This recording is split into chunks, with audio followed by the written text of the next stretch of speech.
Michele Bertelli, you have one of the hardest jobs in the pit box. It's your job to make the riders look good out on track.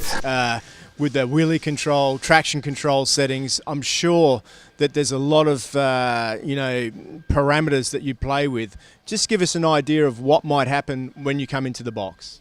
Well, usually the rider comes in and complains usually about the biggest problem he has. We have quite a wide freedom to adjust many parameters on the bike. We can play with the engine braking in quite a few ways, corner by corner. We can play with the traction control. We can play with torque demand adjustment in a couple of ways again. We can play with anti-wheelie. So there is quite a lot of options. You of course cannot work on any strategies, on any exit, and you try to concentrate on what is most important in that moment, from the biggest complaint of your rider, and then end of the session you make a meeting and you go through every corner of the lap, you discuss with the rider and you fine-tune your strategy. For me, it's amazing that your job at the end of the year, the data that you collect, the settings that you put into the system goes back to Aprilia, and then those settings go to help on the road bike. Yes, actually it's not something you do at the end of the season. It's a continuous procedure that you do race by race. You bring home the information, and so you have a development throughout the season, and what you get in the end is where your bike has gone from the beginning to the end.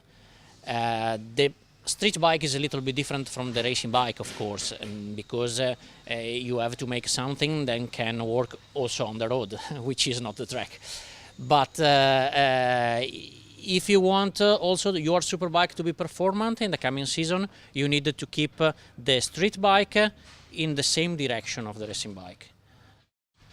I guess personalisation of the bikes as well. I mean, you've got two riders, Lorenzo and Lavity, in there at the moment, and I mean, I'm guessing that they both want different aspects changed. Under many aspects. One thing is that Lorenzo is a very tall guy, much more than Eugene, so the setup of the bike, of course, is also influenced by the physical shape of the rider. Another thing is that they have different riding styles, so this affects the geometry of the bike, but also can affect the way in which they use the electronic strategies. For example, in my experience, engine braking nowadays is one of the strategies that can change more from rider to rider. Other things, maybe if you are playing with fine-tuning on suspension or stiffness of, well, you can work only on the swinger. That can be a little bit different from rider to rider.